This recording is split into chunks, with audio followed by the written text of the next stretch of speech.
أعوذ بالله من الشيطان الرجيم. بسم الله الرحمن الرحيم.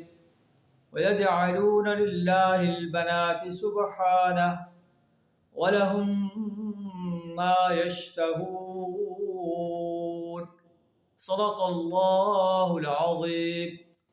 سورہ النحل آیت نمبر 57 آپ کے سامنے تلاوت کی ہے، جس کا ترجمہ کچھ اس طرح ہے: یہ اللہ کے لیے بیٹیاں تجویز کرتے ہیں، سبحانہ، اللہ اس سے پاک ہے کہ اس کی کوئی اولاد ہو، کوئی بیٹی ہو، کوئی بیٹا ہو، کوئی بیوی ہو۔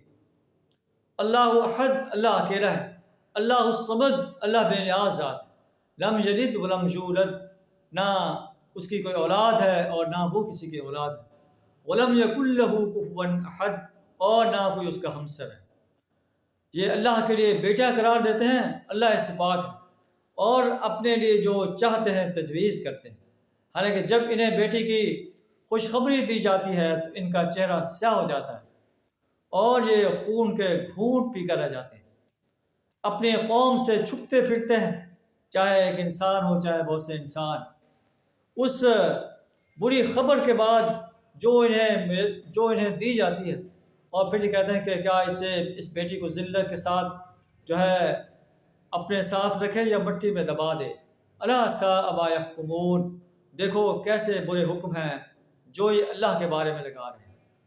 للذین لا یؤمنون بالآخرۃ مثل السوء، بری صفات سے متصف کیے جانے کے لائق تو وہ لوگ ہیں جو آخرت پر ایمان نہیں رکھتے۔ وللہ المثل الاعلی، اللہ کے لیے تو بڑی صفات ہیں، بڑی برتر صفات ہیں، اور وہو العزیز الحکیم، اور وہ بڑی عزیز ذات ہے، بڑی غالب ذات ہے، بڑی طاقتور ذات ہے، لیکن اپنی طاقت کو وہ حکمت کے ساتھ استعمال کرتا ہے۔ الحکیم، بڑی حکمت والی ذات۔ اللہ سبحانہ وتعالی ہمیں اپنی وحدانیت کا صحیح شعور عطا فرمائے، اپنی ذات کو پکارنے، اپنی ہی ذات کی پرستش، بندگی اور غلامی اور اطاعت کرنے کی توفیق عطا فرمائے۔ وآخر دعوانا الحمد للہ رب العالمین۔